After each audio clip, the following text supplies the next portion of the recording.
Hello everyone, आज है 8 अक्टूबर और आज इस वीडियो में हम बात करने जा रहे हैं ईजी ट्रिप प्लान से फिर ईज माई ट्रिप कह लो। इसको 33 रुपये का शेयर है, 3% की तेज़ी।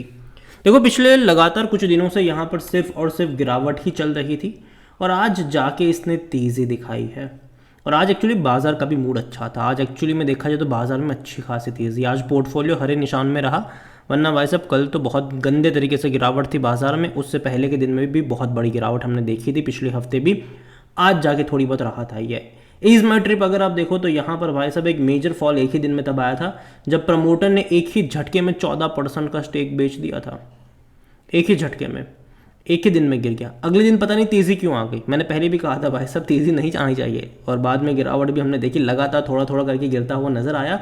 अभी भी एक महीने में 20% का फॉल नजर आ रहा है। बात करेंगे वीडियो में इस कंपनी के बारे में कि भाई साहब भरोसा कर सकते हैं कि नहीं, चल क्या रहा है और सपोर्ट कहाँ पर है। देखिए वीडियो को शुरू करें उससे पहले अगर आपने अभी तक चैनल को सब्सक्राइब नहीं किया है तो प्लीज़ अभी इसे सब्सक्राइब कर लीजिए, क्योंकि आगे भी बहुत सारे वीडियोस हैं जो आपको काफ़ी ज़्यादा हेल्प करेंगे। तो ईजी ट्रिप प्लानर्स 33 रुपये का शेयर है, 20% का फॉल हम देख चुके हैं। यहाँ पर एक ही झटके में एक बहुत बड़ी गिरावट आई थी, और जब ये गिरावट आई थी उसी दिन मैंने वीडियो बनाकर कहा था कि कहीं ना कहीं सपोर्ट जो है वो 30-32 रुपये के आसपास आपको मिलता नजर आएगा। वहाँ से थोड़ी बहुत तेज़ी आ सकती है, लेकिन वहाँ पर जाने के बाद तेज़ी आई। लेकिन हालांकि आज का दिन अगेन मैं कंसिडर इसलिए नहीं कर रहा हूँ आज की तेज़ी का, क्योंकि पूरे बाजारों में तेज़ी थी, आज भी यहाँ पर तेज़ी थी। तो यहाँ पर ये देखना इंटरेस्टिंग होगा कि आने वाले 2-3 दिन में किस तरीके के मूव यहाँ पर देखने को मिलने वाले हैं। अगेन मैं इस कंपनी को मैं लॉन्ग टर्म के लिए प्रीफर नहीं कर रहा हूँ, लेकिन शॉर्ट टर्म में स्विंग ट्रेड के लिए इसको इस्तेमाल करा जा सकता है। सपोर्ट कहाँ पर है आगे बात करेंगे उसको लेकर। लेकिन जो बड़ी अपडेट यहाँ पर निकल कर आई है वो यहाँ पर यही है कि देखो जिस वजह से यहाँ पर हमने एक बहुत बड़ी तेज़ी देखी थी जब मालदीव्स बाइकॉट मालदीव्स चला था पूरे इंडिया में।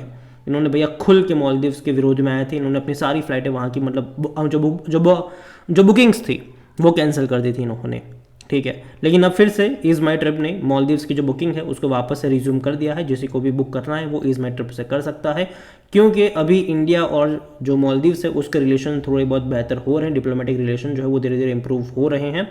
यहाँ पर देखिए is my trip resume Maldives booking as bilateral ties improve between both government with the president Muizzu जो है वो भैया इनकी इंडिया विजिट होने वाली है, जो मालदीव्स के प्रेसिडेंट हैं उनकी। और यहाँ पर ईज माई ट्रिप ने भी अपनी जो बुकिंग्स है उसको रिज्यूम कर दिया है।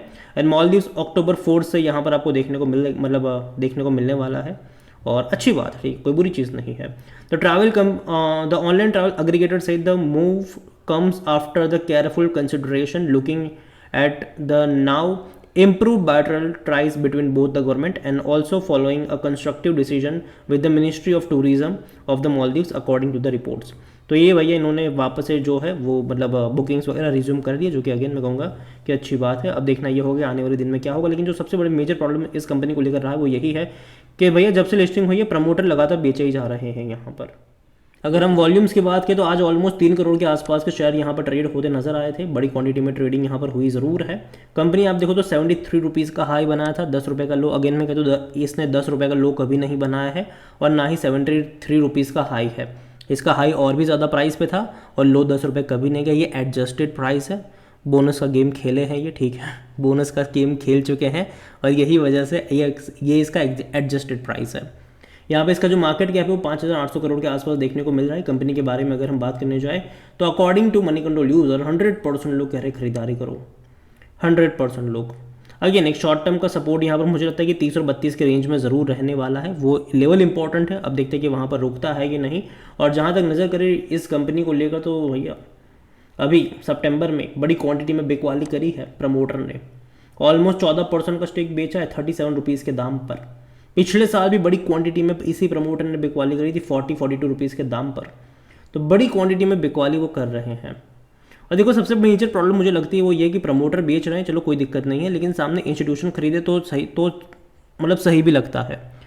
लेकिन खरीदारी जो है वो छोटे निवेशक कर रहे हैं, यहाँ पर इंस्टीट्यूशन नहीं कर रहा है। यहाँ पर डिविडेंड के बारे में अगर आप देखोगे तो इस साल इसने डिविडेंड पे नहीं किया है, ठीक है, नहीं पे किया है। और जैसे कि मैंने कहा देखने में 32-33 रुपये सस्ता लग सकता है, लेकिन जो गेम खेला है वो बोनस का खेला है। 2022 में भैया जम के गेम खेला था इन्होंने, 2 बार बोनस दे दिया और 1 बार स्प्लिट हो गए थे उसी साल।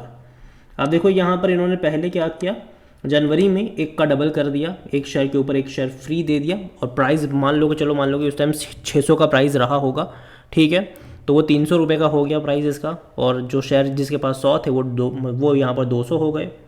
फिर अगेन यहाँ पर किया क्या, 1 का 3 कर दिया, 1 के ऊपर 3 शेयर दे दिए। तो जो 300 का प्राइस आया था वो और घट के 180 पे चला गया, ठीक है। फिर बाद में आप स्प्लिट देखो तो अगेन एक का डबल हो गया, एक पे 2 शेयर दे दिए यहाँ पर स्प्लिट। तो आप समझो कि कैसे हुआ है यहाँ पर।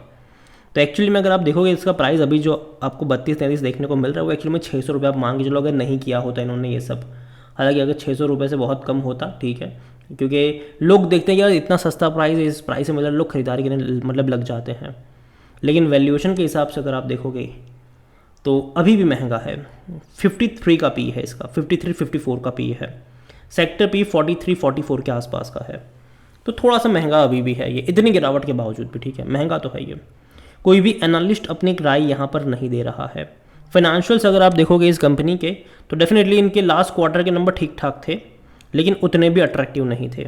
32 करोड़ के आसपास का इनका प्रॉफिट हमें लास्ट क्वार्टर में देखने को मिला। हालांकि उससे पहले क्वार्टर में 45 करोड़ 47 करोड़ मतलब का प्रॉफिट था। और देखो सितंबर के इस बार के नंबर देखना इंटरेस्टिंग क्यों होंगे, क्योंकि पिछले साल सितंबर में 47 करोड़ का इन्होंने प्रॉफिट किया था। इस बार उतना प्रॉफिट होगा क्योंकि तब तक का सबसे हाईएस्ट प्रॉफिट था ये, ठीक है। तो देखना ये होगा कि उस प्रॉफिट को बीट कर पाएंगे कि नहीं, क्योंकि जब कंपैरिजन होगा, जब रिजल्ट्स आएंगे, जब कंपैरिजन होगा तो पिछले साल से ही कंपैरिजन इसका होने वाला है। और अगर 47 का प्रॉफिट नहीं कमाया, उससे ज़्यादा का प्रॉफिट नहीं कमाया, तो हेडलाइंस वही बनेगी, ईयर ऑन ईयर बेस पे इतना फॉल आया है, और ये और अच्छा नहीं होगा इसके लिए। और जहाँ तक हम शेयर होल्डिंग के बारे में देखें तो प्रमोटर की होल्डिंग 64.30% की, प्रमोटर ने और शेयर बेचे हैं यहाँ पर। 50% की होल्डिंग अब प्रमोटर की यहाँ पर रह चुकी है। और अगर आप प्रीवियसली इसका देखोगे तो रिटेल वाले ही ज़्यादा खरीदारी कर रहे थे यहाँ पर, जो पहले 16-17% पे थे। इवन तब प्रमोटर की होल्डिंग 65 की थी। इवन उससे पहले भी जब प्रमोटर 75% पे थे तब रिटेल इन्वेस्टर सिंगल डिजिट में थे। आज वही रिटेल इन्वेस्टर खरीद के 22.5 पर आ चुके हैं।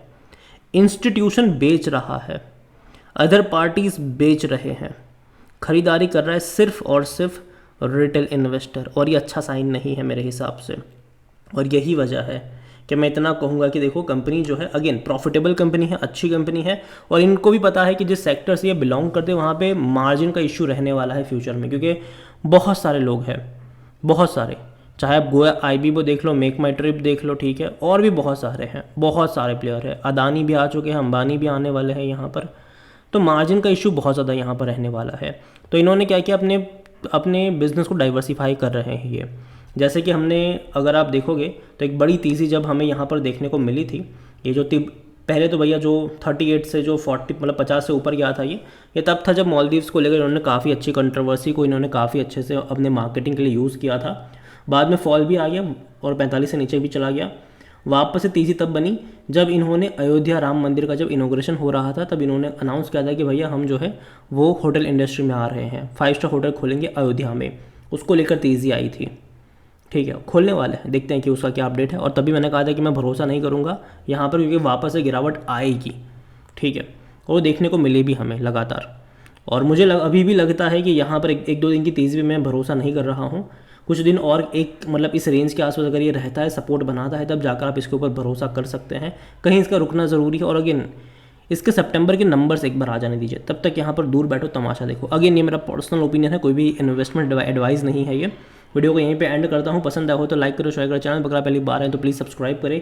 और इजी ट्रिप प्लान या फिर इज़ माई ट्रिप के बारे में आप क्या सोचते हैं वो भी आप मुझे कमेंट में लिख के बता सकते हैं। Thank you.